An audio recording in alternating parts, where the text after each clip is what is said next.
Guys, today I'm going to show you how to make an amazing broccoli dish that I just learned how to make, and I've been making it almost every day.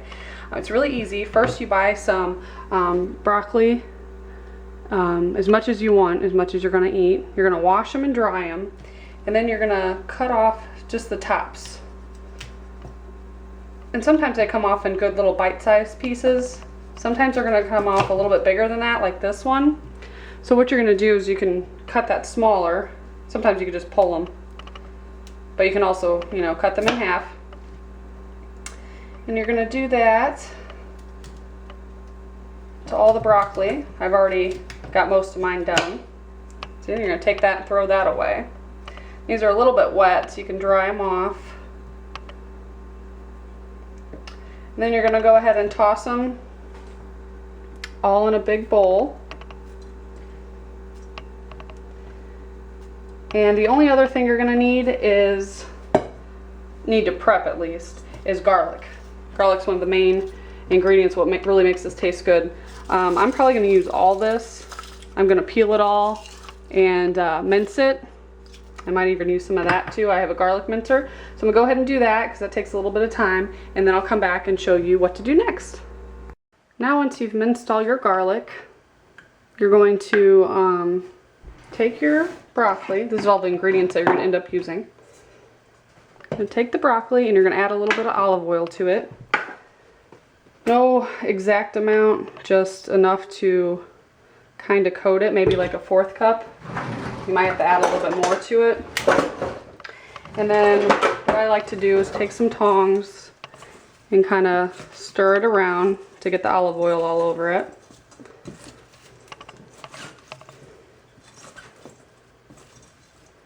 I might actually add a little bit more. It looks a little dry.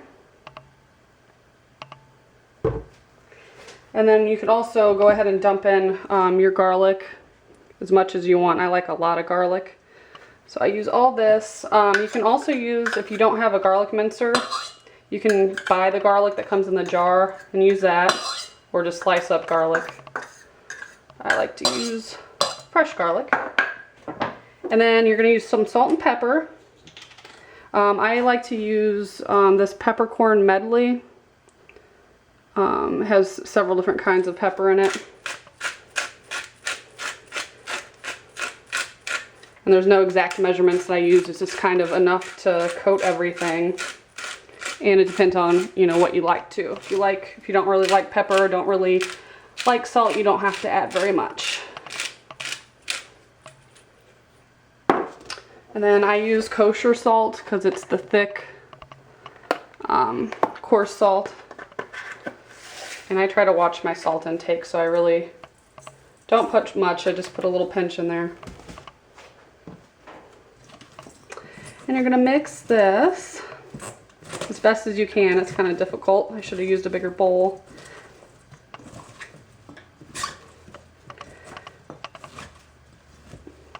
And then you're going to take a big cookie sheet and line that with aluminum foil.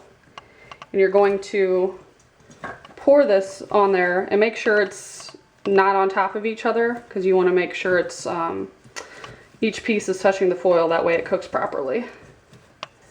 You can tell when it's kind of, I don't know if you can tell through the camera, but the broccoli's getting greener because it's all kind of coated.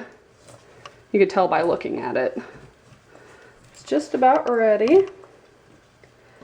And then this is the time to add any more salt or pepper, or you can wait till it's on the baking sheet and do it. That way you know it's on each piece. This is also similar how you make like baked kale and other vegetables. Let's go ahead and put that on a baking sheet.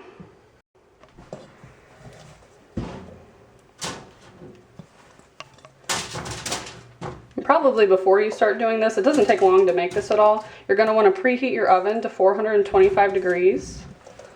That way it's nice and hot by the time you're done with this.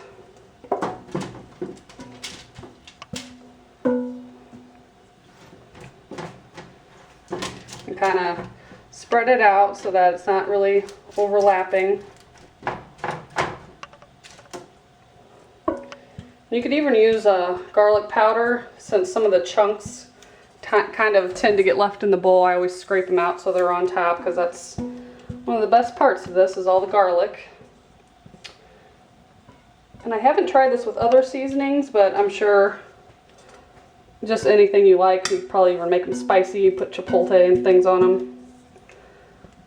Okay. And then you're going to bake these at 425 for about 20 to 25 minutes. But keep an eye on them. You're going to look out for them to start turning brown. Once the little florets start getting brown, they're going to be done. And then we're going to take them out. We're going to squeeze lemon juice on them all over while they're hot. And then we're also going to add some Parmesan cheese. I like using this kind. It's Parmesan, Asiago, and Romano, and it's so good. And I'll probably use what's left in there and then some. And that mixed with the garlic is the best broccoli ever, and it's really healthy for you. And it does not take long to make, so we're going to go ahead and bake this, and I'll show you what it looks like when we get done. And right now you can tell it's starting to get a little bit brown, so we're going to go ahead and pull it out. It's been in there about 17 minutes. Okay, and now to finish it off while it's still hot, we're going to take a lemon, and I'm going to use the full lemon. And go ahead and drizzle it with some lemon juice.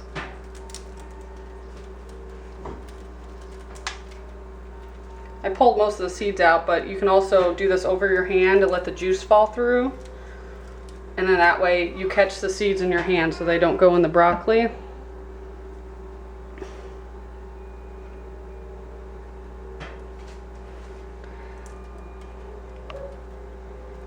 And a full lemon is pretty much juice for this small amount. I normally do like a completely full tray. But again, it all depends on what flavors you like. If you like lemon, then, you know, that's not a big deal. Then the very last thing is we're going to take the cheese.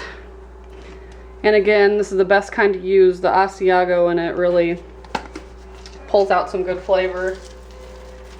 Just going to sprinkle it on there.